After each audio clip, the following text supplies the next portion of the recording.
kondisi otak yang banyak gitu ya. Oke. Nah, terus berkaitan dengan golden age ini juga, usia 0 sampai 6 tahun ini anak belum tahu banyak tentang sesuatu, peraturan dan seterusnya, dia belum begitu paham kenapa boleh, kenapa tidak boleh.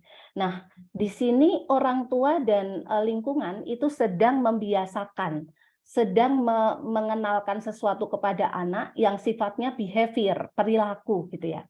Jadi kayak misalnya pembiasaan, ayo ke masjid ya, ayo wudhu dulu dan seterusnya gitu ya, dilakukan oleh anak dengan kapasitasnya sesuai dengan usianya, itu nggak apa-apa karena ini sedang pembiasaan ya, dia juga belum punya dosa di usia 0 sampai 6 tahun itu gitu ya. Ini sudah mulai masa persiapan sebetulnya. Jadi akil balik itu bukan dimulai 7 tahun atau 10 tahun atau berapa, tapi benar-benar dimulai sejak dalam kandungan sebetulnya gitu ya. Kita mungkin pernah mendengar cerita ya, ada seorang ibu yang Masya Allah ketika dia mengandung itu dia mengaji, banyak membaca buku, dan ketika anaknya lahir ya, dia juga mudah sekali menghafal Al-Quran ya, mudah sekali untuk diberi nasihat dan seterusnya, karena ternyata yang dia dengar pada saat dia di Tisunya kita itu mana, Mbak? dalam kandungan itu ternyata mirip dengan yang dia dengar ketika dia sudah lahir gitu ya.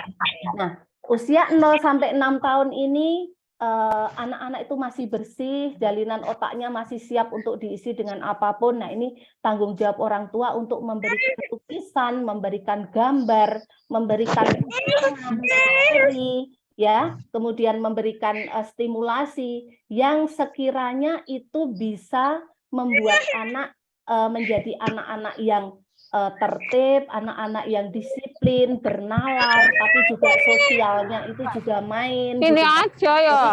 Dia bisa merasa, dia juga punya pangroso gitu ya.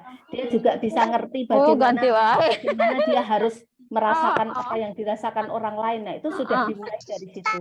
Saya tidak akan secara dari perusianya gitu ya. Karena kita sudah tahu bahwa untuk usia 0 sampai 6 tahun itu masih berorientasi konkret. Belum dicopot lagi kunci motor. Jadi kita kalau bercerita, kita kalau menjelaskan sesuatu, kalau kita mengatakan bahwa ini harus dilakukan dan ini tidak boleh dilakukan dan seterusnya, itu sifatnya masih pembiasaan dan anak-anak itu sedang belajar membiasakan diri. Jadi daya nalar mereka itu sebetulnya belum sampai ke sana, tetapi karena anak-anak ini kalau sudah dibiasakan akan menjadi pola perilaku, maka dia nanti akan mudah untuk melakukannya, gitu ya. Jadi sudah sejak dalam kandungan anak-anak itu sudah mendapatkan stimulasi, kemudian dari usia 0 sampai 6 tahun kita tahu perkembangannya macam-macam ya, dari dia mulai motorik kasar, motorik halus, perkembangan berbicara, perkembangan dia menganalisis, kemudian ada fase-fase egosentris, ada fase-fase di mana dia itu kepengen ratu-ratu dan seterusnya. Ini adalah fase-fase yang mesti kita lalui dan kita biasakan anak-anak untuk mendapatkan asupan ya, asupan gizi yang terkait dengan kata-kata, yang terkait dengan perilaku, apa yang dia lihat, apa yang dia dengar, apa yang dilakukannya, itu tidak jauh-jauh dari apa yang dilakukan dan terjadi di dalam keluarganya masing-masing, gitu ya. Oke. Nah, Nabi Shallallahu Alaihi Wasallam bersabda, catatan amal belum berlaku pada 3 kelompok manusia, ya. Orang yang tidur sampai dia bangun, anak kecil sampai dia balik, dan orang yang tidak waras sampai dia sadar kembali. Nah, di sini kita bisa tahu bahwa ketika anak itu belum balik, ya catatan amalnya itu belum istilahnya pencatatannya belum betul-betul tercatat karena dia belum punya tanggung jawab moral untuk mempertanggungjawabkan perilakunya, sikap-sikapnya dan seterusnya, dan dosanya belum ada. Nah, disinilah kita tahu bahwa ya Allah, ternyata ketika anakku nanti sudah balik ya, dia sudah mulai dicatat gitu ya. Perilakunya, perbuatannya, dosanya, apapun sudah mulai dipertimbangkan. Betapa salah atau betapa ruginya kita sebagai orang tua kalau kita tidak sampai memberikan bekal yang cukup sampai di sana gitu. Jadi kalau ada anak-anak yang naudzubillah min dzalik ya, kita tahu di sekitar kita ada kelitih ya, kemudian ada juga yang dia berani kepada orang tua, disuruh sholat tidak mau, kemudian hal-hal yang lain yang betul-betul menguras energi untuk memikirkan dia gitu ya. Itu kita perlu melihat seperti apa, bagaimana anak ini hidup gitu ya. Dia hidup dengan siapa? Adakah pendampingan? Adakah pembekalan? Adakah orang yang merasa bertanggung jawab dengan anak itu gitu ya. Jadi untuk sampai di sana, kalau kita sempat berpikir secara apa ya, secara benar-benar merenung gitu ya. Ya Allah, ternyata ketika kita benar-benar menikah dan kemudian hamil, di situ tanggung jawab sudah kita mulai, sudah ada di depan mata kita. Bagaimana kita mendampingi anak-anak itu supaya nanti akil baliknya itu dia selamat gitu ya. Supaya nanti ketika dia menjadi orang dewasa dan menjadi orang tua, dia pun akan membekali generasinya untuk terus seperti itu gitu ya, membaik, membaik dan membaik. Dan kita bayangkan itu adalah amal jariah kita juga gitu ya.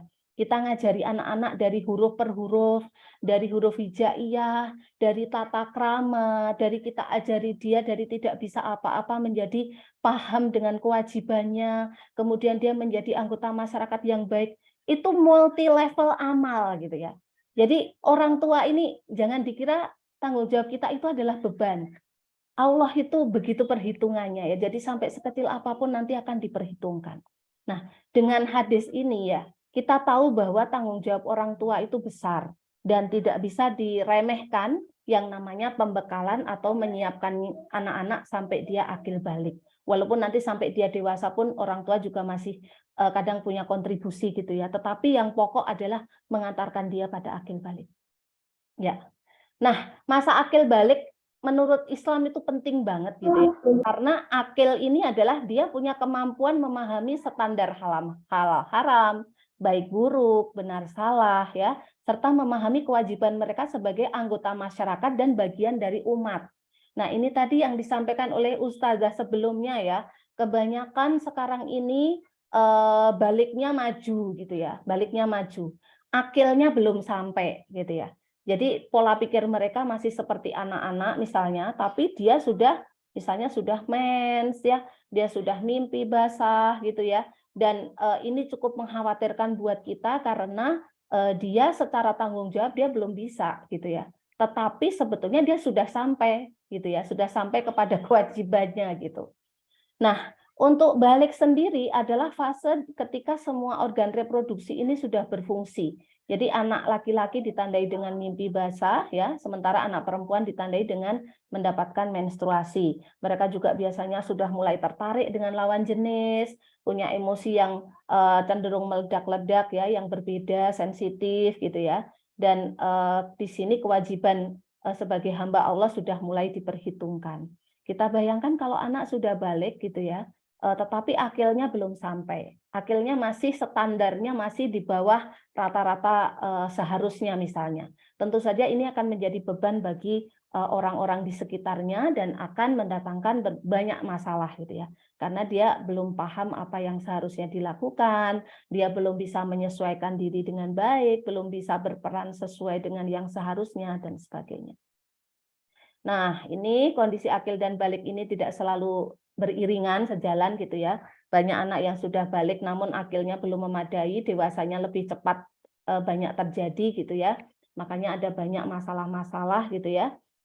Kemudian kenapa ini bisa terjadi? Ya, salah satunya adalah selain karena mungkin stimulasi ataupun pendampingan, penyiapan dari pihak keluarga, orang tua pada khususnya kurang, juga memang pengaruh teknologi informasi ya. Jadi anak-anak memang banyak terpapar oleh apa ya, tayangan informasi yang seharusnya belum dia terima ya, yang belum dia seharusnya belum siap tapi harus terpapar itu sehingga kematangan seksualnya berjalan lebih cepat gitu. Oke. Nah, untuk tahap sebelum balik sendiri ini ada tahap sebelum balik anak-anak yaitu tahap mumayyiz ya. Jadi pada masa ini anak sudah dapat membedakan yang baik dan buruk, tetapi dia belum menjadi orang yang mukallaf atau wajib melaksanakan perintah agama. Nah, masa mumayyiz ini adalah masa yang tepat untuk mengajarkan tentang kewajiban-kewajiban bagi seorang muslim ya. Tentu saja ini anak-anak sudah bisa bernalar gitu ya. Dia sudah mungkin daya kritisnya sudah muncul, dia sudah diberitahu, sudah tahu gitu ya, dan dia sudah tahu ini boleh dan ini tidak boleh gitu ya, tetapi dia belum balik pada saat itu. Nah, ada di fase-fase yang sekitar usia SD gitu ya. Jadi anak-anak sudah tahu dan dia sudah mendapatkan pelajaran-pelajaran yang sifatnya bernalar gitu ya. Nah, ini adalah saat-saat kritis ya, di mana anak-anak itu bisa kita ajarkan tentang kewajiban-kewajiban bagi seorang Muslim. Yang ini sebetulnya adalah rentetan dari fase-fase perkembangan sebelumnya. Jadi setiap anak punya kondisi yang berbeda-beda gitu ya, tidak bisa dipatok secara saklek umur berapa. Tetapi kalau kita tahu bahwa oh ini anak saya dia sudah senang baca gitu ya. Nah kalau dia sudah senang baca ya berarti berikanlah bahan bacaan yang semakin memperkuat anak untuk menjadi seorang Muslim yang taat, tetapi juga bukan seorang Muslim yang kaku. Dia juga mungkin dia bisa peka dengan sekeliling dan sebagainya. Nah, untuk usia balik sendiri, ini adalah ketika anak laki-laki dan perempuan sudah wajib melaksanakan perintah agama, gitu ya. Kalau standar usianya dulu itu ya banyak dibahas itu sekitar usia 14 tahun. Tapi sekarang ini menstruasi, ini saya lihat dari teman-teman anak saya juga usia 9 tahun sudah ada, 10 tahun sudah ada gitu ya. Tentu saja ini paket yang belum lengkap karena dari sisi penalaran dan seterusnya dia belum gitu ya, tapi dia sudah mengalami itu gitu ya. Kemudian untuk berapa persisnya usianya untuk setiap anak berbeda-beda gitu ya.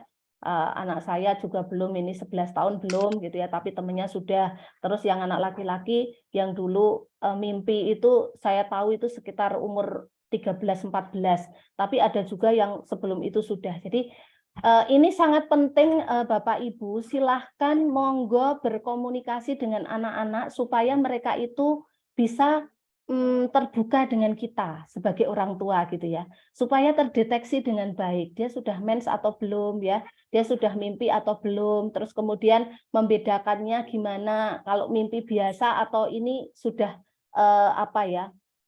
keluar air maninya itu seperti apa. Nah, peran anak laki-laki dan anak mendampingi anak laki-laki dan perempuan ini memang harus berkolaborasi ya antara ayah dan ibu. Jangan sampai nanti untuk urusan mimpi ini diserahkan kepada ibu-ibu gitu ya. Soalnya yang mengalami kan bapak-bapak gitu ya. Jadi harusnya bapak-bapak juga terjun langsung untuk dia mendampingi kalau punya anak laki-laki, menjelaskannya termasuk bagaimana bersucinya dan seterusnya. Saya kira ini tidak perlu dibahas di sini karena sudah banyak sekali informasi gitu ya. Kadang anak-anak itu tanya, ini benar apa enggak gitu ya. Aku pernah kayaknya mengalami itu, tapi kayaknya seperti ini apa enggak ya. Nah ini kan bapak-bapak dan ibu-ibu nanti bisa saling berdiskusi dengan anak-anak ya. Kalau untuk menstruasi karena ini berkaitan dengan keluarnya darah, kemudian harus pakai pembalut ya, itu mungkin persiapannya jauh lebih mudah. Tetapi yang perlu disiapkan yang lainnya adalah dia tidak perlu panik untuk menghadapi itu, nggak perlu malu, nggak perlu cemas gitu ya, karena semua anak perempuan insya Allah bakal mengalami itu gitu ya. Nah mungkin nanti ada yang disertai dengan sakit perut dan seterusnya, nah itu juga harus dipersiapkan, apalagi moodnya ya, karena hormonalnya juga berbeda gitu. Nah dari sini saja peran orang tua sudah sangat penting supaya anak-anak itu tahu bahwa aku sampai di tahap balik ini adalah rangkaian hidup yang memang harus kulalui. Ini bukan sesuatu yang aib ya, bukan sesuatu yang memalukan, yang perlu ditutupi atau bahkan dia menjadi malu dengan teman-temannya. Mungkin temannya belum dan dia sudah ya. Ini perlu kita jelaskan bahwa setiap anak itu berbeda, usianya juga beda-beda gitu ya. Justru malah harus disyukuri kalau dia sampai tahap itu. Berarti perkembangannya dia normal gitu ya. Nah, secara fisik anak akan mengalami banyak perubahan, utamanya fungsi biologis tubuh, organ tubuh, alat-alat reproduksi. Nah, ini berkaitan dengan bagaimana anak nanti bisa melindungi tubuhnya, gitu ya. Jadi sebenarnya berkaitan dengan bagaimana dia berpakaian, bagaimana dia melindungi auratnya dan seterusnya. Ini sebetulnya sudah kita siapkan sejak awal, gitu ya. Apalagi kalau anak-anak ini sudah terbiasa memakai kerudung, berhijab gitu ya. Kemudian untuk anak laki-laki batas auratnya kan dari pusar gitu ya sampai lutut gitu ya. Anak dibiasakan untuk memakai celana yang di bawah lutut dan seterusnya. Ini sebagai upaya untuk melindungi dan berkaitan juga dengan bagaimana anak-anak itu nanti harus bersikap terhadap orang lain yang ingin menyentuh tubuhnya gitu ya. Jadi kalau sudah menstruasi, sudah mulai ada mimpi, kemudian maaf ada pembesaran payudara dan seterusnya, itu disitulah kita sebagai orang tua nggak boleh lelah ya untuk mengingatkan, tetapi mengingatkannya jangan dengan cara yang traumatik ya, jangan dengan bentakan, jangan dengan apa ya cara-cara yang mungkin membuat anak justru semakin terpuruk atau semakin emosinya semakin memburuk gitu ya. Kemudian kemampuan berpikir anak dalam menggunakan akalnya juga telah sempurna. Ini kalau yang akil baliknya itu beriringan gitu ya. Harapannya setelah anak itu balik, mereka itu pola pikirnya itu juga sudah lebih sempurna, lebih mumpuni gitu ya. Di masa balik ini idealnya dia siap dalam menjalankan seluruh hukum syariat ya yang terkait dengan kehidupannya. Tetapi sekali lagi tidak semua berjalan lancar ya. Ada kondisi-kondisi yang memang mana yang duluan gitu ya. Dan kebanyakan yang duluan untuk saat ini adalah baliknya. Ya. Nah, idealnya anak yang telah memasuki usia balik adalah anak-anak yang matang secara fungsi biologis dan fungsi nalar. Idealnya gitu ya. Karena di masa itu dia sudah diberikan tanggung jawab yang sebelumnya belum ada gitu ya. Jadi tanggung jawabnya sudah meningkat, kemudian hidupnya harus semakin tertata, dia juga mungkin nanti akan punya peran juga di masyarakat ya. Dia sudah dipandang lebih besar, lebih dewasa dari sebelumnya gitu ya. Nah, artinya dia sudah punya tanggung jawab sendiri gitu ya terhadap perbuatan yang dilakukannya. Nah, ini juga perlu disampaikan kepada anak-anak bahwa ayah ibu ini mendampingi mereka ini tidak selalu seterusnya gitu ya. Suatu saat dia akan mandiri, dia akan sendiri, bahkan ketika dia sudah balik ini catatan amal itu sudah mulai gitu ya, malaikat sudah bekerja gitu ya. Jadi anak-anak juga tidak akan terus-menerus menjadi pribadi yang tergantung gitu ya, tapi dia juga sudah berlatih untuk bertanggung jawab dengan apa yang dilakukannya. Nah, kalau di fase sebelumnya kita sudah siapkan itu gitu ya. Jadi konsekuensi-konsekuensi perilaku, orang tua juga sudah tegas dalam mendisiplinkan anak, pelan-pelan semakin bertambah usia itu juga orang tua juga diskusinya berkembang, pendampingannya juga berkembang. Tentu fase ini bukan fase yang berat lagi gitu ya. Karena anak sudah dengan sendirinya dia akan tahu. Kan kita seneng banget ya kalau punya anak kok sudah tahu sendiri ya. Nggak usah dibangunin, sudah bangun subuh gitu ya. Dia ketika dia melakukan kesalahan dia minta maaf, kemudian dia juga bertaubat kepada Allah tanpa harus kita berbusa-busa mengingatkan, kan itu sesuatu apa ya buah dari hasil kita juga gitu ya, hasil dari apa yang sudah kita upayakan sebelumnya dan karena itu Allah gitu ya. Oke, nah untuk persiapan masa balik sendiri ya saya kira ini berlaku untuk seluruh usia gitu ya. Yang pertama adalah memperkenalkan jati diri yang sempurna kepada anak berdasarkan jenis kelaminnya. Jadi orang tua diperintahkan untuk memperlakukan anak perempuan berbeda dengan anak laki-laki. Orang tua diperintahkan untuk memperkenalkan berbagai macam tanggung jawab anak laki-laki sebagai anak laki-laki dan anak perempuan sebagai anak perempuan beserta hak kewajibannya. Ya, ini dimulai dari cara kita bersikap, kemudian kita memberikan pakaian-pakaian yang sesuai dengan jenis kelaminnya, gitu ya. Kemudian melibatkan dalam tugas-tugas yang sifatnya keterampilan-keterampilan dasar, gitu ya. Ya, kalau untuk tugas-tugas rumah tangga yang sifatnya itu bisa dilakukan laki-laki dan perempuan, ya kita mesti kenalkan dua-duanya, gitu ya. Tidak ada kata-kata yang tidak ada sebuah dalil yang mengatakan bahwa namanya memasak itu hanya untuk anak perempuan, membereskan rumah itu untuk anak perempuan, tidak. Itu lebih ke pemahaman gender ya, pemahaman gender tradisional gitu ya. Jadi sebisa mungkin anak laki-laki dan perempuan ini kita berikan fondasi dasar yang memadai ya terkait dengan keterampilan-keterampilan dasar. Rasulullah saja menjahit pakaiannya, menyiapkan masakan, kadang juga menyiapkan minum sendiri dan seterusnya.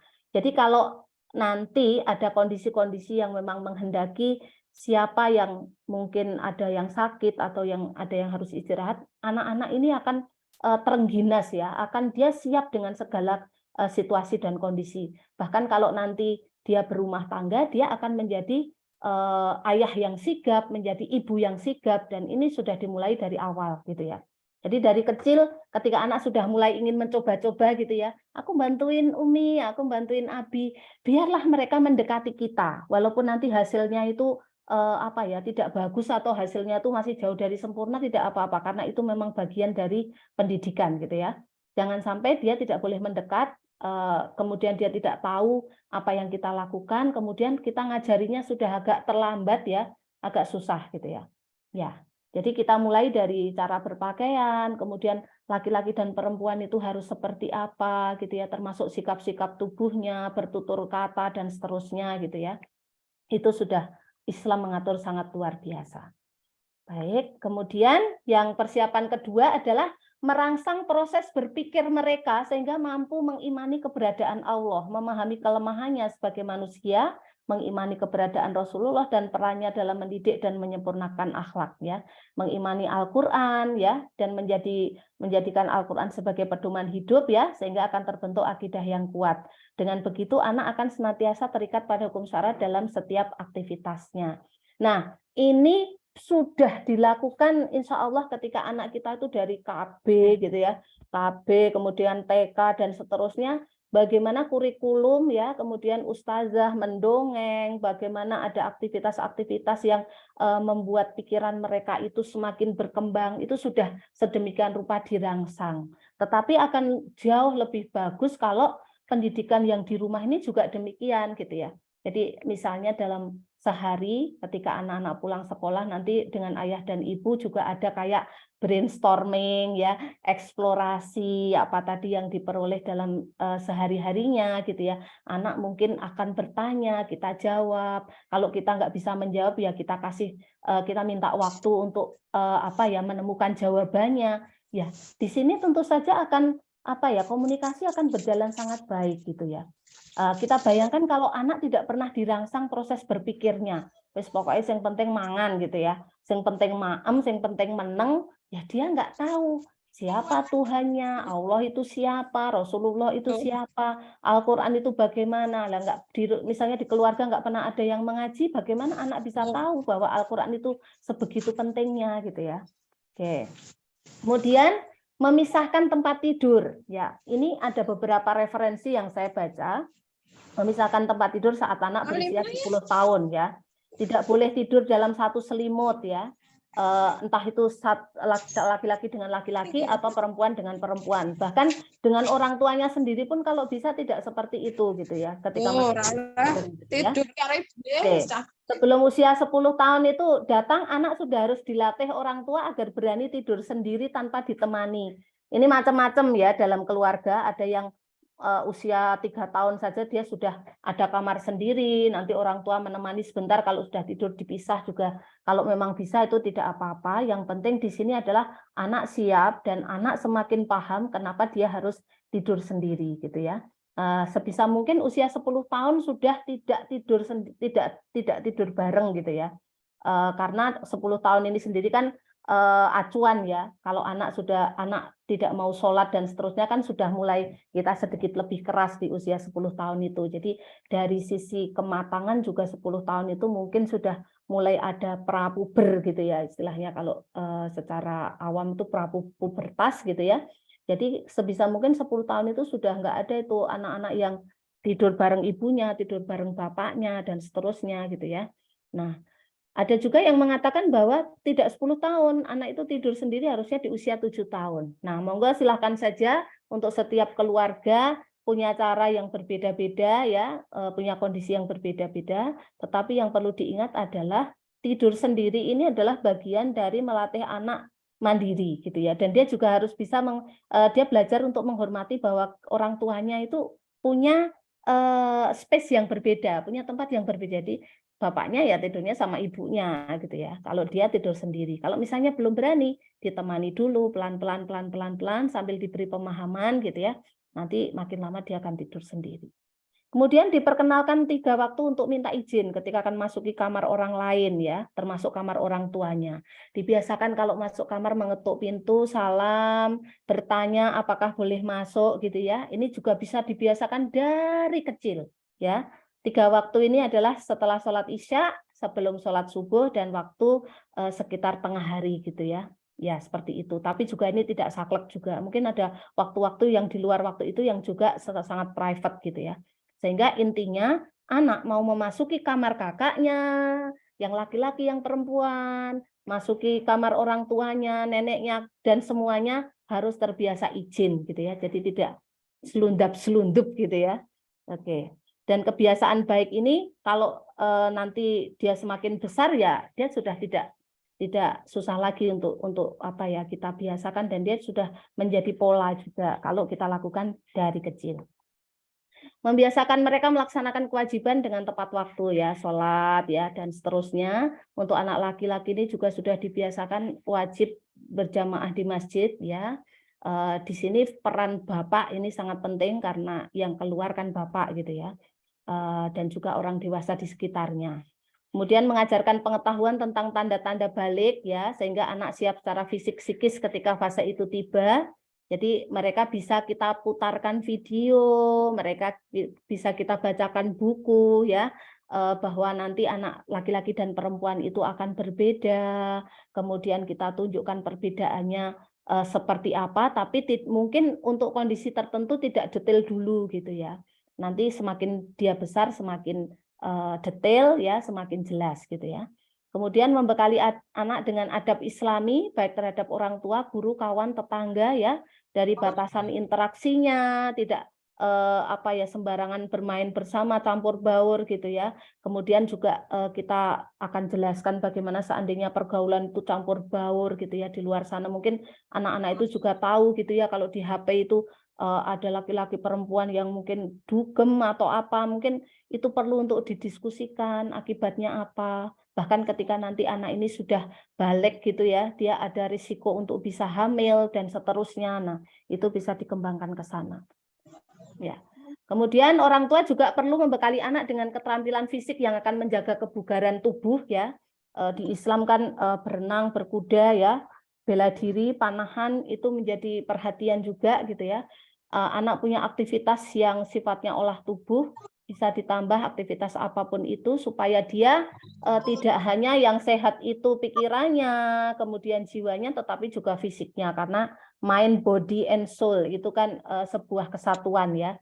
Jadi kita ini sebenarnya intinya pertemuan hari ini kan kita menyiapkan generasi yang sehat semuanya ya, sehat pikiran, kemudian sehat mental juga ya, kemudian keimanannya juga bagus ya, menjadi hamba yang soleh, solihah gitu ya. Intinya kan sebetulnya ke sana. Dan Allah sangat apa ya mengapresiasi orang tua yang memperhatikan kesehatan gitu ya, menjaga tubuh itu bagian dari kewajiban ya. Jadi anak kita biasakan dari kecil untuk bergerak, berolahraga ya, supaya dia jadi anak yang tidak seperti sekarang ini banyak yang mager, malesan, nggak peka gitu ya. Nah, seperti itu gitu. Ya. Kemudian melatih konsep berpikir dengan mengajak diskusi, memberi analisis tentang problematika umat, solusinya dalam pandangan Islam. Ini juga sudah kita berikan, tentu saja ini disesuaikan dengan usianya gitu ya. Karena anak-anak sekarang itu juga dapat informasinya kan cepat gitu ya. Kemudian membekali mereka dengan iptek ya, ilmu pengetahuan dan teknologi. Orang tua perlu mengenalkan manfaat teknologi sehingga anak bisa menggunakannya dengan bijak ya. HP itu sekarang ini tidak bisa dilepaskan dari kehidupan anak ya. Tetap itu memang menjadi bagian dari zamannya. Padahal kan kita suruh mendidik anak sesuai zaman ya. Nah, berarti kita tanggung jawabnya adalah menggunakan secara bijak. Jadi bukan membuangnya dan seterusnya, tapi menggunakan secara bijak. Kemudian orang tua mengarahkan anak supaya mereka memanfaatkan teknologi untuk memperlancar syiar Islam gitu ya. Oke. Terus yang berikutnya adalah melatih tanggung jawab, keberanian, serta jiwa kepemimpinan ya. Karena anak-anak kita itu adalah pewaris tongkat estafet perjuangan yang harus dipersiapkan, mengenalkan anak dengan tanggung jawab dalam setiap aktivitas, sesuai pola pikir dan pola sikap yang islami. Nah, ini kepemimpinan ini sebetulnya dimulai dari dia mencontoh ayahnya, gitu ya. Jadi kalau sekarang ini banyak yang mengatakan generasi fatherless, gitu ya. Peran ayah menjadi menurun gitu, walaupun masih banyak ayah yang baik gitu ya, tetapi banyak sekali ayah-ayah yang seiring dengan perkembangan teknologi ini ayah-ayah justru kayak semacam menyerahkan kepada ibu gitu ya. Jadi ibu sudah mumpuni semuanya bisa, terus ayah kurang begitu berkontribusi, padahal ada banyak hal dalam pengasuhan, pendidikan, pembimbingan yang hanya bisa dilakukan oleh ayah. Kemudian untuk pendampingan yang berhasil ya, nanti akan kelihatan insya Allah anak-anak laki-laki yang berubah menjadi seorang pemuda yang gagah, kuat, percaya diri, dan teguh dalam melaksanakan perintah agama gitu ya. Kita bayangkan Masya Allah kalau anak-anak kita ada di situ gitu ya. Dan juga untuk anak perempuan akan berubah menjadi seorang gadis yang pandai menjaga kehormatan diri dan kesuciannya, siap menjalankan seluruh hukum-hukum Allah dalam kehidupannya, tegas berkarakter dan tidak cengeng. Dan gadis ini nanti dia akan menjadi seorang ibu yang akan melahirkan generasi-generasi robbani berikutnya gitu ya. Jadi kita itu tanggung jawabnya sampai anak cicit dan sampai generasi seterusnya. Kemudian orang tua harus seperti apa? Ya harus memberikan bekal ilmu agama, ilmu kehidupan ya. Makanya tadi tidak hanya sekedar ngaji, belajar ibadah yang sifatnya ibadah wajib ya, mahdoh ya, tapi juga kita harus mumpuni dalam hal berkehidupan, karena anak-anak kita ini nanti juga akan ada di generasi yang berbeda. Dia juga akan hidup dengan orang yang bermacam-macam, dan dia harus survive gitu ya. Berikan contoh konkret ya, dan anak tidak lagi mencari sosok teladan di luar orang tua sendiri, sebaiknya begitu. Dan orang tua menjadi sosok inspirasi, kalau bisa seperti itu ya, sehingga dia bangga punya orang tua seperti kita ya, dia sangat senang mengingat kehidupan di masa lalu ya, dia bisa bercerita ke generasi berikutnya tentang apa yang sudah dia lakukan, dia peroleh, dia alami, luar biasa gitu ya. Oke, dan orang tua memang tidak boleh lelah ya untuk memberikan contoh kebaikan, memberi nasihat di saat senang maupun susah, memberikan pujian manakala anak berbuat baik, dan menegurnya saat anak berbuat salah. Nah, ini harus jelas ya. Karena kalau tidak pernah diajari benar salah, anak tidak bisa membedakan itu. Yang paling parah adalah dia bisa menjadi pribadi yang tidak bisa membedakan baik buruk, maka ketika dia melakukan kejahatan tidak ada penyesalan. Mungkin bahasa lainnya ada psikopat-psikopat ya. Itu karena memang ada yang error dalam pendidikan orang tuanya. Kemudian teladan yang baik, dan yang satu hal yang lain lagi, yang paling penting adalah kita selalu minta agar Allah ridho gitu ya, supaya anak-anak nanti tumbuh menjadi anak solih-solihah yang selamat di dunia dan di akhirat, yang bisa menjalani kehidupan di masa balik dengan penuh rasa tanggung jawab. Tanggung jawab kita laki-laki dan perempuan, ayah dan ibu itu sama besar ya. Jadi tidak ada yang boleh mengatakan oh ini ibunya saja, tidak, tapi harus dilakukan secara harmonis antara kedua belah pihak, karena nanti juga seorang ayah juga akan ditanya di akhirat nanti apa yang dilakukan, karena dia punya tanggung jawab membimbing istri dan anak. Seorang ibu juga dia harus mengingatkan ketika suami ada kekurangan, ada kekhilafan, kesalahan, dan bersama-sama memperbaikinya ya. Dan tanggung jawab ini dilakukan sejak anak masih dalam kandungan hingga anak dewasa.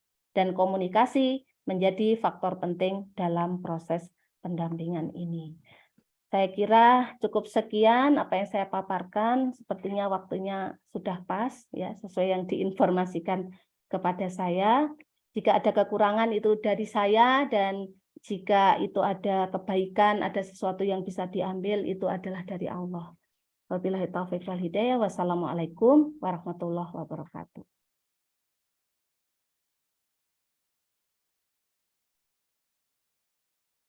Insya Allah, ya. Materi yang sangat luar biasa. Ya.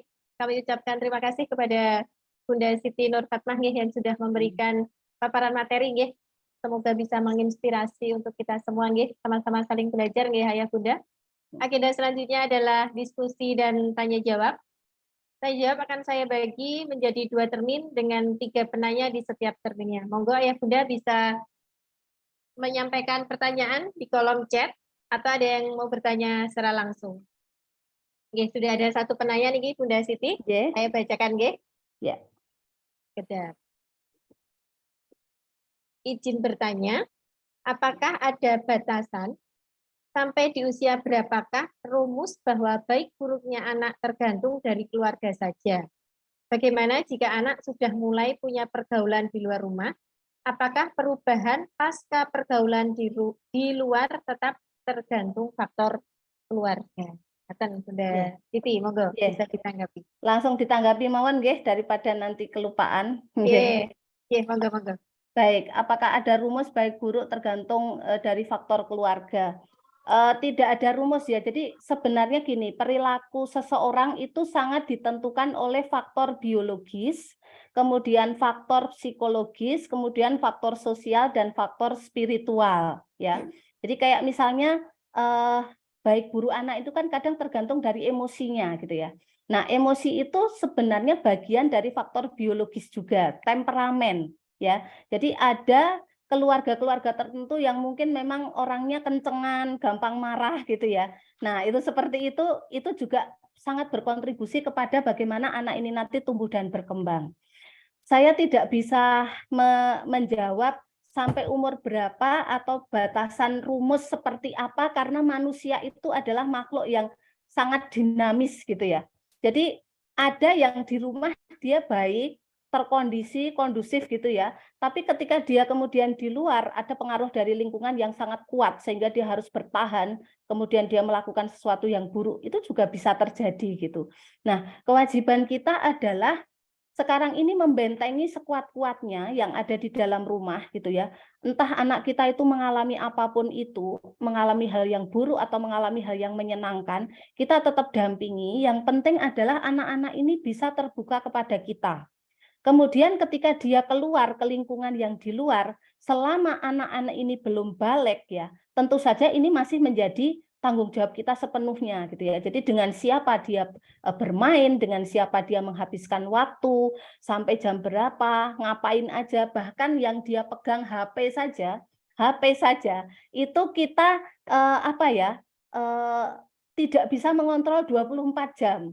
Betul enggak gitu ya? HP saja gitu ya. Karena di HP itu sendiri anak-anak seperti tidak kemana-mana, seperti dia tidak punya lingkungan, sepertinya dia diem aja. Tetapi segala hal yang terjadi di dunia ini ada di dalam genggaman yang mempengaruhi emosinya, yang mempengaruhi responnya, kemudian pola pikirnya itu juga ada di situ gitu ya.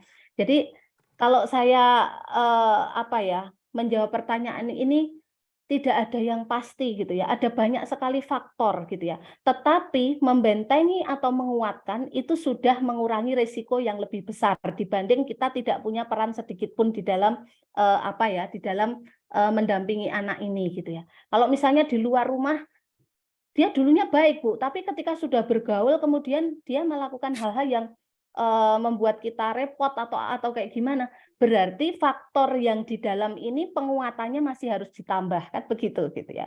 Kemudian kita juga mesti berdiskusi dengan anak secara selektif lingkungan yang seperti apa yang harus kita ikuti dan lingkungan mana yang tidak perlu untuk kita ikuti. Mungkin kita juga tidak bisa menyuruh anak untuk pilih-pilih teman ya, tapi ada teman yang sekedar say salam, say hello gitu ya. Tapi ada anak yang oh itu bagus buat kamu jadikan teman karena anaknya begini-begini, itu bisa gitu. Tapi kita tetap harus merangkul semuanya.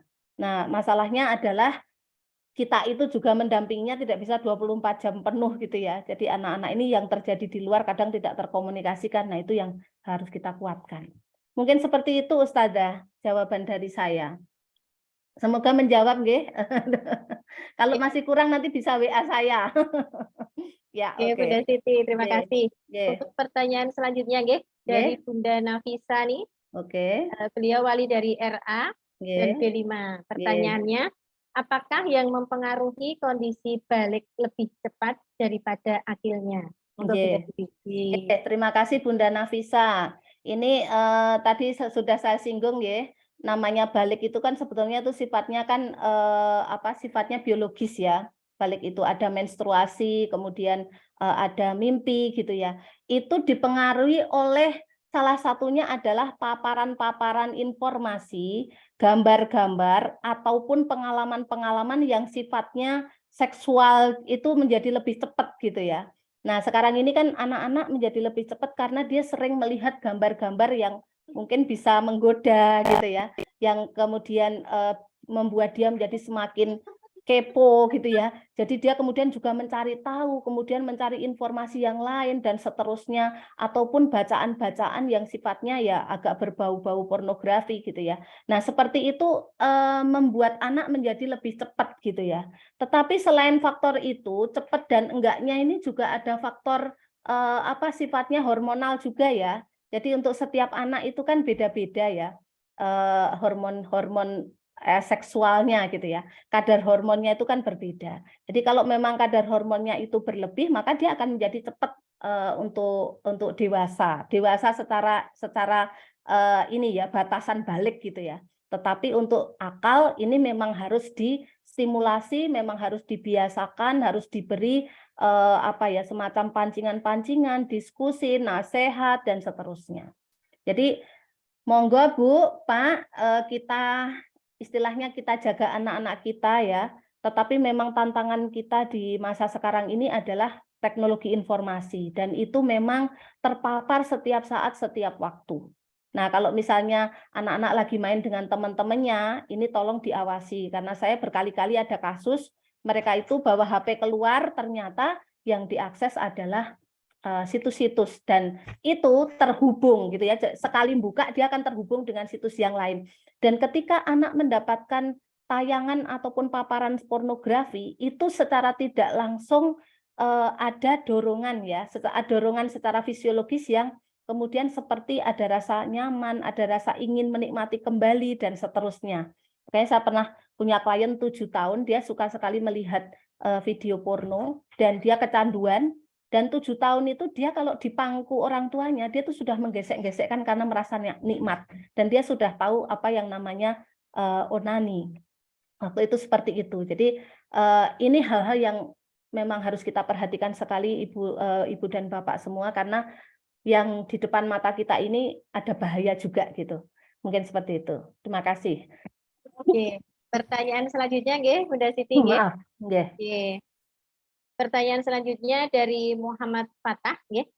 Jika masa pendidikan sejak dini sejak dalam kandungan ada yang terlewat atau tidak ideal sesuai yang seharusnya, kemudian ada hal yang kurang selaras pada perkembangan anak, masih bisakah karakter atau kepribadian anak diperbaiki? Nah, selanjutnya langkah apa yang bisa dilakukan? Nggih. Bunda Siti. Ya, terima kasih untuk pertanyaan yang ketiga. Jika ada yang terlewat karena mungkin belum tahu, karena mungkin kita dulu belum belajar banyak ya, atau di fase berikutnya ada yang terlewati, ibaratnya itu adalah fase-fase yang apa ya, memori-memori yang bisa dihapus. Jadi segera saja ayah bunda lakukan pendidikan yang jauh lebih baik, yang jauh lebih ideal untuk menutupi memori-memori itu gitu ya. Jadi kayak dulu ada yang, Bu, saya benar-benar menyesal karena saya sering membentak anak gitu ya. Nah, kalau misalnya membentak anak ya sekarang jangan malu untuk minta maaf gitu ya. Jangan malu untuk minta maaf dan juga menjelaskan kenapa kok kita pernah membentaknya gitu ya. Mungkin dia sakit hati, mungkin dia tidak suka atau mungkin dia itu marah gitu ya. Nah, itu hal-hal yang harus kita hadapi gitu ya, dan kita sebagai orang tua jangan malu untuk minta maaf, kemudian memperbaiki, bahkan minta untuk dinasihati oleh anak. Kadang-kadang anak itu kalau memberi nasihat itu polos banget gitu ya. Jadi terus terang sekali, apalagi yang kecil-kecil gitu ya. Saya kadang dinasihati, Mama kalau sama kliennya sabar, kalau sama anaknya kurang sabar. Kayak gitu ya. Jadi orang sabar itu seperti apa ya? Orang sabar itu kadang agak kenceng kata-katanya. Nah, versi anak ini kadang kan sangat konkret gitu. Nah, monggo bagi yang merasa ada yang tertinggal atau ada yang kurang, segera saja dilakukan perbaikan-perbaikan, bismillah lillahi ta'ala ya, misalnya yang jarang menyentuh anak, sentuhlah, yang jarang ngobrol dengan anak, ngobrollah, yang mengingatkan kadang kenceng, sekarang mulai untuk lebih lembut, tegas kan harus bervariasi gitu ya, nggak bisa kenceng terus, nanti ndak anaknya pengalaman-pengalamannya buruk terus, dengan suara-suara yang tinggi terus, misalnya seperti itu. Nggak apa-apa, tetap semangat karena semua orang tua di sini belajar ya, karena orang tua ini sekolahnya memang seumur hidup gitu. Ya, terima kasih. Alhamdulillah nggih Bunda Siti niki penanya banyak sekali, tidak apa-apa nggih. Ya, nggak Semangat apa-apa, niki selama ya Bunda waktunya nggih. bisa, monggo Oke, Ustazah. ya. Nggih, Pertanyaan selanjutnya dari Sanum SDIT nggih, kelas nggih, 1C nggih. nggih, Anak saya laki-laki usia menginjak 4 tahun. Di nggih, rumah kebetulan ayahnya bekerja di luar kota. nggih. Jadi seringnya dia berinteraksi dengan kami yang semuanya perempuan. Saat ini dia senang untuk memakai kerudung dan berdandan dan sudah berulang kali saya nasihati bahwa dia laki-laki dan tidak boleh melakukan hal itu. Akan tetapi masih terkadang dia mencuri kesempatan di luar perhatian saya. Nah, Oke. bagaimana solusinya, J? Apakah ada pengaruh nanti ke depannya? Monggo, Bunda. Nggih. Baik, pembentukan identifikasi peran jenis itu memang dimulai dari kecil ya, dari golden age ya. Jadi kalau misalnya dia seorang anak laki-laki, memang idealnya ada laki-laki yang bersentuhan dengan kehidupannya gitu ya, yang mengajak dia untuk beraktivitas ala laki-laki gitu ya. Makanya tadi kan salah satunya menyiapkan akil balik ya. Tadi kan mengajak mereka berperan sesuai dengan jenis kelaminnya gitu. Seandainya ada hal-hal tertentu yang membuat tumbuh kembang anak ini tidak ideal, misalnya bapaknya di luar kota dan seterusnya, apakah bapaknya bisa mengupayakan ya, misalnya untuk kayak semacam continue berkomunikasi, mengirimkan mungkin mainan-mainan yang sesuai dengan jenis kelaminnya gitu ya. Kemudian ketika bapaknya pulang, itu benar-benar quality time gitu ya. Bahasa kasih quality time-nya dimanfaatkan untuk dia diajak yang lebih manly gitu ya, yang lebih manly. Jadi anak ini tidak bisa hanya kita cegah, tetapi tidak ada pengalihan aktivitas gitu. Karena usianya 4 tahun, maka pengalaman-pengalamannya masih sifatnya konkret ya, kemudian pikirannya juga masih sifatnya konkret ya. Mungkin dia mendengar kata, oh pakai kerudung ini cantik, nah dia pengen cantik gitu. Oh kalau kamu bukan cantik, kamu cakep, misalnya gitu ya. Nah ini memang menjadi PR lingkungan untuk bisa mensupport dia untuk tidak selalu bersama-sama dengan aktivitas feminin gitu ya. Jadi menurut saya bapaknya di luar kota ini untuk saat ini tidak menjadi halangan yang 100% ya. Tapi bagaimana bapak ini bisa menyemangati, bisa berkomunikasi ala anak laki-laki dan seterusnya. Karena nuwun sewu, saya pernah punya kisah ya, ini kebetulan anak didik saya sendiri, dia 7 bersaudara, yang 6 adalah perempuan, dan tidak ada figur ayah. Akhirnya si anak ini ya kutekan dan seterusnya gitu ya. Dan akhirnya maaf menjadi LGBT. Saya bukan menakut-nakuti nggih, tetapi tanda-tanda menjadi perempuan ini menjadi sangat kental pada waktu itu. Jadi kakaknya itu berhias, dia ikut berhias, kakaknya itu pakai lipstik dia pakai, kakaknya pakai apa dia ikutan, dan justru saat itu lingkungan itu memuji gitu loh. Jadi salah gitu. Jadi lingkungan mestinya kan mengembalikan kepada yang benar, tapi ternyata lingkungan malah meresponnya menjadi anak ini bangga gitu. Nah, akhirnya ini keterusan sampai akhirnya bimbingan skripsi dengan saya pun pakai maskara dan pakai kutek, Ibu. Jadi itu bimbingan skripsi kukunya panjang-panjang di kutek biru putih. Saya mau bertanya tidak enak juga, dan ini secara psikologis juga akhirnya dia menjadi anak yang sensitif ya, menjadi anak yang kemudian suka juga dengan jenis kelamin yang sama, bahkan ujian skripsi pacarnya diajak ke kampus dan seterusnya. Jadi sampai ke sana, betapa kita itu juga dengan menjalankan ini semua nanti insya Allah akan menyelamatkan generasi dari LGBT juga. Saya tidak menakut-nakuti, tapi mumpung masih 4 tahun, segera kondisikan lingkungan bermain ya. Kalau perlu dia diajak punya teman-teman yang cowok gitu ya. Kalau dia nggak mau, pelan-pelan diajak keluar pelan-pelan. Jadi misalnya mainan-mainan juga yang sifatnya manly gitu. Nah ini ayah ini, jadi katakan saja Ibu nanti ke ayahnya gitu ya, supaya ayahnya lebih bertanggung jawab untuk membentuk perilakunya. Kalau ibu-ibu ini lebih ke mengajari kayak keterampilan-keterampilan dan seterusnya. Jangan sampai dia malah dikondisikan ikut yang keterampilan-keterampilan feminin gitu ya. Jadi misalnya diajak apa ya? Sebenarnya kalau untuk keterampilan hidup itu tidak ada yang laki-laki perempuan gitu ya. Maksudnya semua orang bisa ya berarti lakukan. Tapi anak ini biar lebih berotot, biar dia lebih ini ya, jiwa laki-lakinya keluar, maka lakukanlah kebiasaan-kebiasaan yang di luar itu gitu. Oke, terima kasih. Oke, pertanyaan selanjutnya nggih, Bunda Siti. Oke, Vicky datang dari Rumaiso Kinan Latif. oke, Bagaimana jika anak sulit sekali diajak komunikasi, oke. merasa bisa menghadapi masalah sendiri, dan nggak pernah mau bercerita? Monggo, Oke, silakan. nggih. Baik, ini usia berapa nggih untuk Ibu Rumaiso? Usia berapa ya?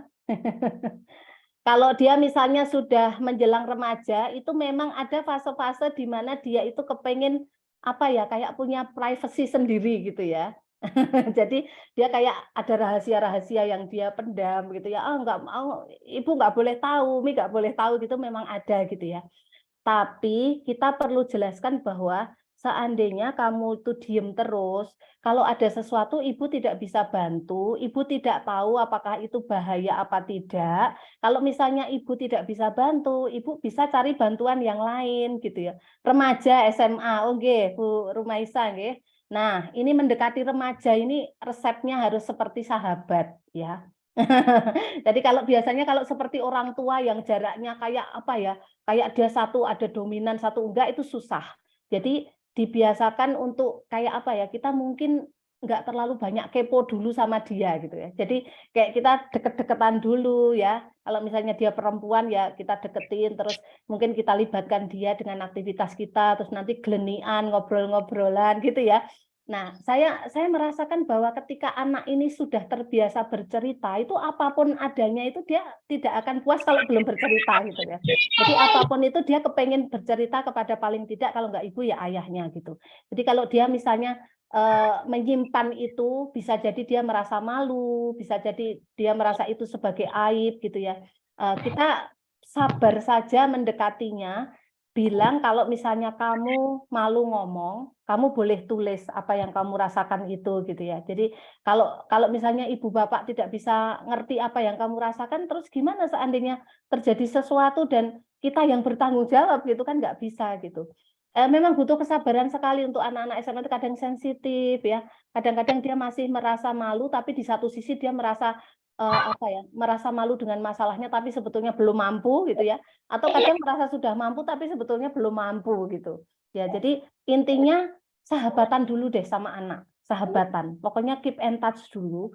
Pokoknya anak ini nyaman dekat dengan kita. Yang kadang-kadang anak ini apa ya? Misalnya sudah dekat sama kita tuh nggak nanya apa-apa, tapi dia sendiri yang kemudian kok enak ya deket ya, kita bisa cerita atau apa gitu. Ya mungkin seperti itu tipsnya ya, tidak ada cara yang lain. Kalau yang lainnya mungkin gini, seandainya itu serius, apa ibu carikan psikolog kalau kamu mau cerita itu boleh gitu ya. Jadi silahkan saja gitu. Jadi sudah ada banyak anak SMA yang itu apa ya rajin jadi langganan kalau ada kayak gini aku mau ketemu Bu Denor gitu. Waktu itu tuh seperti itu. Jadi asal ada apa ibunya nggak tahu, nggak mau ini cerita sama ibunya. Yaudah ke Bu Denor. Nah, mungkin bisa ke psikolog-psikolog yang lain atau mungkin cerita ke gurunya. Boleh, tetapi yang penting anak ini jangan dikip sendiri. Karena kalau dikip sendiri juga bahaya. Ada anak-anak banyak kasus yang depresi itu karena dia mikir sendiri. Padahal pola pikirnya itu belum terlalu matang gitu ya. Jadi sudut pandang terhadap masalahnya belum luas, pikirin sendiri, malu, akibatnya semakin sedih, menyepi, dan seterusnya. Nah, itu nanti malah menjadi lebih berat. Jadi bisa jadi orang tua nggak dapat langsung ceritanya, tapi bisa difasilitasi kemanapun dia mau cerita. Mungkin itu. Oke. Oke, terima Selanjutnya kasih. ya. Oke. Selanjutnya ya, Bunda Nur masih ada beberapa pertanyaan ya. Oke. Niki dari Yasmin B4 ya, Oke. bertanya. Bagaimana cara efektif membangun trust antar orang tua dan anak? Dan bagaimana sikap orang tua terhadap anak yang memiliki background broken home, apalagi anak saya perempuan, karena anak zaman sekarang cenderung lebih ingin bebas. Monggo, Bunda Nur. Baik, terima kasih Bu Yasmin. Untuk membangun trust ini sebetulnya sebuah perjalanan panjang sebetulnya. dari mulai anak itu bayi sampai berjalan sampai dengan usianya berapa sekarang itu sebetulnya bonding trust itu sebetulnya sudah harus dibentuk gitu ya. Jadi kalau misalnya anak ini dekat secara fisik, kemudian secara psikis atau secara kejiwaan anak ini juga nyaman dengan orang tua, tidak terintimidasi, tidak kalau dekat dengan orang tua itu isinya nasihat tok, tapi juga ada seneng-senengnya, kemudian orang tua itu tahu sedang apa dia, peka. Nah, itu bisa dilakukan. Nah, untuk anak-anak yang broken home ya, broken home di sini apalagi ini seorang perempuan, ini PR dari orang tua adalah menemani anak untuk tetap survive dengan kondisi itu karena broken home itu bukan satu-satunya penyebab anak itu akan kacau hidupnya ke depan gitu ya. Mungkin bisa dicarikan contoh anak-anak broken home yang justru dia menjadi generasi yang hebat gitu. Apa sebetulnya kuncinya gitu ya? Kuncinya adalah yang pertama perpisahan orang tua itu tidak perlu diungkit-ungkit sebagai sebuah kesalahan gitu ya. Jadi kalau broken home tetapi orang tua laki-laki ayah dan ibu masih sadar penuh bahwa ini anak yang harus dibesarkan bersama-sama, oke gitu ya. Tapi kalau broken home kemudian ada satu pihak yang kemudian sama sekali cuci tangan dari tanggung jawab, misalnya ayahnya tidak ngurusi lagi, jangan sampai ibu ini menjelek-jelekan ayahnya di depan anak gitu ya. Karena dia sekarang sedang di fase yang mengumpulkan informasi. Sebetulnya sosok ayah itu seperti apa tuh? Sosok laki-laki itu seperti apa? Nah, kalau misalnya sampai ibunya sering menjelekkan, maka gambaran tentang ayah, gambaran tentang suami itu buruk. Nah, itu kurang baik untuk kedepannya gitu ya. Jadi mungkin ibu sebagai single parent misalnya menemani dia untuk hidup kita harus terus berjalan. Kita mungkin punya kekurangan, kamu mungkin tidak ada ayah sekarang, tetapi kamu masih tetap punya ayah gitu ya. Dan kita masih punya Allah, kita masih tetap diberi rezeki yang lainnya, ayo terus berjalan gitu ya. Kalau ada hal-hal yang memang sekiranya ibu hadapi kok kelihatan berat, mungkin dia butuh konseling, dia butuh terapi, silahkan mencari profesional karena anak itu mungkin butuh bantuan gitu ya. Tapi kalau anaknya enjoy-enjoy saja, ya udah berarti enjoy saja sahabatan dengan ibunya, membentuk bonding yang tinggal kita loh sekarang ini ya, kita jadi tim yang solid gitu ya. Intinya kan kita muaranya itu nanti ya, nanti di pengadilan akhirat nanti kita semoga jadi orang yang beruntung. Jadi kita tetap harus terus berjalan hidup. Apapun itu, ibu akan bekerja mencari nafkah, kamu belajar, ayo kita bareng-bareng tetap lakukan kewajiban kita sebagai hamba Allah yang baik. Nah, lebih ke seperti itu. Dan kalau dia remaja, sekali lagi, kuncinya adalah jadilah sahabat aja gitu. Jadi kalau kita ada beberapa kasus, ini saya sedikit sharing berbagi ya. Kasus-kasus remaja yang ke saya, itu kebanyakan mereka nggak mau terus terang kepada orang tuanya. Ternyata setelah saya lihat, mereka menganggap bahwa ketika bersama orang tuanya itu rasanya nggak enak, nggak asik. Kenapa nggak enak, nggak asik? Dinasehati terus, diamati, kalau melakukan kesalahan nggak boleh, kayak dipandang harus ini, harus itu. Jadi remaja-remaja ini paling nggak senang ketika diperlakukan seperti itu. Jadi mereka kepengen sekali didengarkan, kepengen sekali dari hati ke hati. Sebelum orang tua memberi nasihat itu mbok didengerin dulu saya itu mengalami apa gitu ya. Sebelum mereka itu mengatakan bahwa dulu mereka bla bla bla itu mbok mereka tahu bahwa kehidupan mereka itu beda dengan saya. Nah, seperti itu yang diungkapkan oleh anak-anak. Jadi trust ini memang bukan sesuatu yang sifatnya ujuk-ujuk ya, tapi ini adalah hasil dari bagaimana anak mempersepsi orang tuanya terhadap dia gitu ya, perasaannya terhadap dia gitu ya. Kalau anak merasa nyaman, anak merasa tenang, maka trust itu akan terbentuk. Dan ini yang menjadi PR apalagi kalau ibu adalah single parent ya. Intinya adalah tetap terus berjalan terus, mungkin banyak anak ini banyak diguyuri energi positif lah dibanding meratapi keadaan atau mungkin menyesal atau mungkin ada konflik yang berkepanjangan. Tidak usah ke sana, tetapi fokus kepada sesuatu yang kebaikan yang masih di depan mata, masih terbentang lebar. Mungkin seperti itu Bu Yasmin. Terima kasih nggih. Punten Bunda Siti, Nggih. ini masih ada 3 pertanyaan. Oke. Apakah masih Nggih. berkenan untuk dilanjutkan Nggih, atau monggo silahkan saja. Oh, nggih, nggih. Ini pertanyaan selanjutnya nggih. Nggih. Dari Dimas SJIT 2B. Nggih. Izin bertanya, Nggih. bagaimana mensikapi anak yang awal-awal balik, biasanya emosinya meledak-ledak, merasa paling benar, kadang orang tua sudah sangat dilembut-lembutkan dalam berinteraksi, sudah ngalah pun masih sering salah di mata mereka, Bunda. Monggo. Nggih. Nggih, baik, terima kasih Pak Dimas. Memang ini berkaitan dengan kondisi emosional upset nggih. Jadi memang kondisi di awal-awal balik itu memang ada kondisi-kondisi yang secara hormonal berbeda gitu ya. Anak juga menjadi sensitif, anak menjadi bingung gitu ya. Aku sebenarnya ngalami opo toh, itu kadang-kadang ada ketidaknyamanan. Nah, misalnya anak yang dia merasa tidak mau diberi masukan, kemudian sudah dilembutkan pun tetap salah, tetap jelek orang tua gitu. Tidak usah tersinggung secara apa ya, secara hati nurani, pokoknya diterima saja seperti itu gitu ya. Dengan berjalannya waktu, mungkin ketika anak ini dalam kondisi nyaman, enjoy, dalam kondisi rileks, disitulah ayah dan ibu justru memasukkan sesuatu.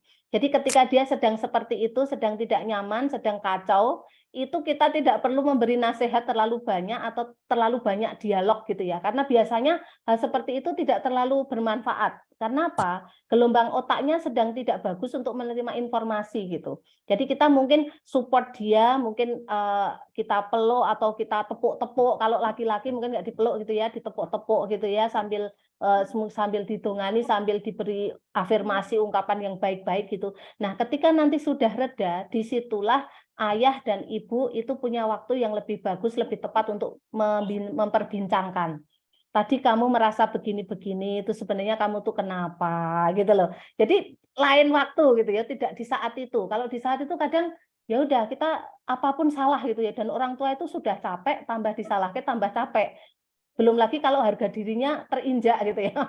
Harga dirinya terinjak, tambah orang tua pengen terima gitu, bocah kok koyong ini. Padahal dia sendiri juga kondisinya sedang tidak menentu gitu. Jadi cari waktu yang tepat, di tempat yang tepat ya, yang dia tidak malu untuk membicarakan itu. Kamu mau enggak sama bapak atau sama ibu ngomongnya. Nah, itu di ini aja, tapi di saat dia yang kondisinya jauh lebih stabil. Ya seperti itu, macam-macam. Ada yang landai saja, santai-santai, baik-baik saja, lancar. Ada yang up and down ya, gitu ya. Bermacam-macam variasinya karena anak kita itu memang unik ya, memang unik dan istimewa. Yang penting jangan ada pikiran bahwa kok buruk sekali anak saya kok jadi kayak gini. Nggak usah terlalu cemas dan khawatir. Yang penting kita tahu triknya gitu ya. Karena model anak kita ini bisa dimasuki itu kapan gitu ya. Itu kan orang tua harusnya paham gitu karena dia sudah hafal gitu. Saya kira seperti itu. Jadi kadang-kadang mungkin perlu diajak keluar, tidak di rumah untuk ngobrol-ngobrol, mungkin di tempat yang dia sukai, mungkin sambil ditraktir opo gitu ya, ngobrol dari hati ke hati misalnya. Itu kan membaguskan bonding juga. Terima kasih. Pertanyaan selanjutnya nggih, Bunda Siti nggih. Baik. Dari Salwa SJIT 5A. Ya. Apa dampak positif dan negatif atas pemisahan kelas berdasarkan gender ketika anak sudah mencapai kondisi akhir balik? Baik. Positif negatifnya nggih. Positifnya itu biasanya lebih fokus. Lebih fokus ya. Jadi semua konsentrasi fokus gitu ya. Terus juga mungkin ya mengurangi apa ya, bahaya-bahaya yang sifatnya itu ya dosa mata gitu ya, seperti itu gitu ya, lebih ini. Kalau kekurangannya dari sisi fleksibilitas gitu ya, dari sisi fleksibilitas, artinya gini, benar-benar dipisah itu ya, mereka jadi tidak tahu bagaimana harus bersikap, bagaimana harus ini ke perempuan gitu kan. Jadi yang ada adalah kayak canggung gitu ya, canggung, malu gitu ya, atau gimana gitu ya. Sejauh yang saya tahu seperti itu. Jadi untuk misalnya pemisahan yang benar-benar mereka hampir tidak berinteraksi sama sekali, mereka tidak punya pengalaman untuk bagaimana bersikap atau berinteraksi ketika memang harus bersama-sama antara siswa laki-laki dan siswi perempuan gitu. Gitu aja sih sebenarnya. Ada yang mengatakan kayaknya lebih apa ya, kita lebih bersemangat untuk yang laki-laki mengatakan lebih bersemangat kalau tidak dipisah gitu ya. Nah, itu ada motivasi-motivasi yang lain gitu ya. Jadi mereka kan tertarik dan seterusnya. Tapi kalau apa ya, mereka yang memang melihat itu sebagai ya yang bagus ya seperti ini, memang kita untuk apa sih? Karena kita nggak ada kepentingan apapun gitu untuk berinteraksi bercampur baur dengan perempuan. Nah, seperti itu. Cuman tetap ayah dan ibu tetap harus apa ya, membekali lah istilahnya bahwa besok itu kamu itu akan hidup berumah tangga, kamu akan memilih perempuan, kamu akan ini. Jadi tetap harus punya skill bagaimana dia berhadapan dengan perempuan. Tuh. Yeah. Pertanyaan terakhir nggih, Bunda Yeah. Siti nggih. Yeah. Datang dari Siti Nur Aziza. Yeah. Bagaimana sikap kita jika anak kita remaja nggih sedang Yeah. ada masalah kurang harmonis dalam pertemanan karena Yeah. kita tidak bisa menuntut orang lain sesuai dengan yang diharapkan. Yeah. Monggo, Bunda. Yeah. Baik. Seperti ini jadi PR banyak orang tua ya. Jadi anak-anak kita karena masih mungkin penalarannya masih terbatas gitu ya. Itu kalau ada yang tidak sesuai itu kok jadi kayak kiamat gitu ya. Padahal yang dia hadapi nanti di kehidupan itu banyak macam-macam orang gitu ya. Yang entah itu baik, buruk, kita sukai, mengecewakan, menjengkelkan, itu ada banyak sekali. Dan ketika dia berteman ada karakter anak-anak lain yang seperti itu tidak seperti yang diharapkan, ya ini solusinya mau nggak mau hanya diskusi gitu ya. Diskusi, dan ini juga sangat dipengaruhi oleh apakah anak ini kapasitas berpikirnya sudah terpenuhi apa belum gitu. Karena penalarannya kan harus luas ya untuk memandang itu semua gitu ya. Ya, saya sendiri punya anak yang usia 9 tahun itu kalau ngambek dengan temennya itu ya pulang dan marah-marah itu saya juga ketawa aja gitu. Karena nggak berapa lama dia udah main lagi gitu kan. Ada reaksi-reaksi emosi yang tiba-tiba meledak begitu. Nah, mungkin kita bisa kayak selipkan gitu loh. Yang sebenarnya yang menjengkelkan itu bukan hanya temanmu loh. Mungkin juga kamu ya pernah ya menjengkelkan. Jadi supaya dia tidak berpikir bahwa yang jelek itu orang lain terus gitu ya. Tapi kita ini juga bahkan Umi ya, Umi, Abi atau ayah, ibu, mama, papa. Ini ya sering loh menjengkelkan buat orang lain gitu. Tapi kan kita terus belajar gitu ya. Jadi ketika kamu di tempat pertemanan ada yang begini begitu itu orang itu bermacam-macam, tidak bisa sama. Kalau kamu memang bisa hadapi ya kamu ajak ngobrol dia. Tapi kalau kamu nggak bisa hadapi, kamu jengkel, terus kamu misalnya kepengen pulang dulu atau gimana ya sudah. Tapi nanti kalau misalnya butuh bantuan harus apa kamu cerita gitu ya. Lebih ke sana sih sebenarnya. Jadi ini kenapa bisa begitu? Karena daya nalar anak yang belum sampai gitu ya. Jadi mereka masih egois, masih apa ya kepengen semua sesuai dengan apa yang dimau. Dia lupa bahwa dirinya sendiri itu juga nyebelin gitu kan. Ada saat-saatnya bahwa orang lain atau temanmu mungkin juga pernah jengkel sama kamu kan nggak pernah tahu kita. Jadi yang ada adalah gini aja, pokoknya kalau kamu bisa, kamu komunikasi sama dia. Kalau kamu nggak kuat, kamu lagi jengkel, kamu istirahat dulu. Kalau kamu sudah baikan, nanti kamu bisa baikan lagi. Coba kamu lihat pertemananmu yang dulu-dulu kan gitu juga. Nah, kadang saya gunakan yang sudah berlalu itu ya. Dulu kamu sampai marah berapa hari nggak mau ketemu. Tahu-tahu dia kangen, kamu juga kangen lagi. Misalnya seperti itu. Ngaten, Ye, terima kasih. Terima kasih ya Bunda Siti sudah Ye. berkenan menjawab ya semua pertanyaan ya yang luar biasa ya. Sampai kita di sesi akhir ya. Alhamdulillah pemaparan dan diskusi yang sangat luar biasa sehingga kita bisa mendapatkan banyak ilmu ya dari Bunda Siti dan kita sebagai orang tua ya bisa mengaplikasikan dalam kehidupan kita sehari-hari. Ya. Sebelum mengakhiri acara SOTA pada pagi hari ini, izinkan kami tim panitia untuk mendokumentasikan kegiatan pada pagi hari ini. Dimohon kepada Bapak Ibu berkenan menyalakan kamera Zoom akan kita ambil gambarnya. Moga untuk menghidupkan videonya. Kamera. Pada panitia dimohon untuk mengatur. Ya.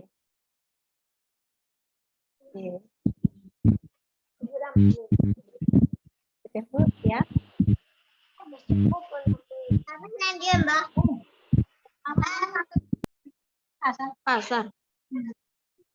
Apa yang dipakai? Kalau pasar di Lentara, Mbak.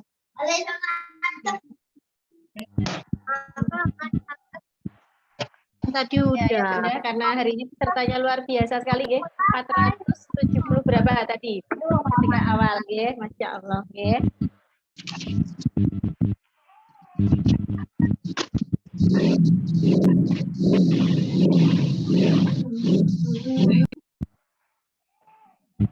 Halo Mama, senang ini. Ampun, Bu Endang.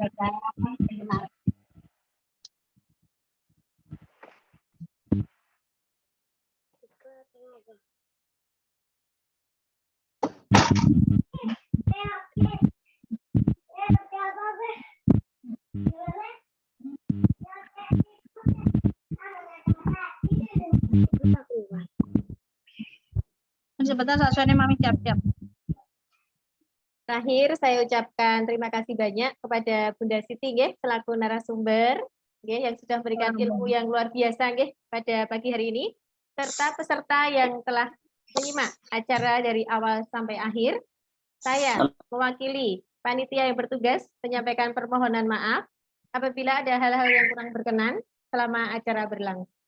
Marilah kita tutup seminar pada pagi hari ini dengan membaca hamdalah dan doa penutup majelis. Alhamdulillahirabbil alamin.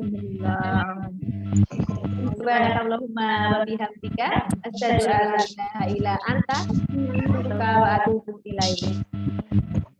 Akhir kata, Assalamualaikum warahmatullahi wabarakatuh.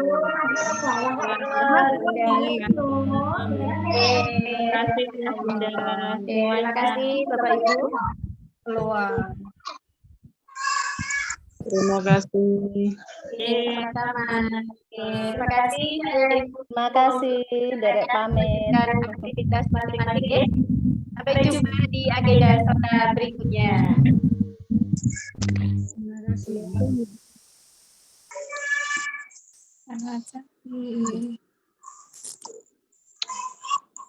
Hostnya.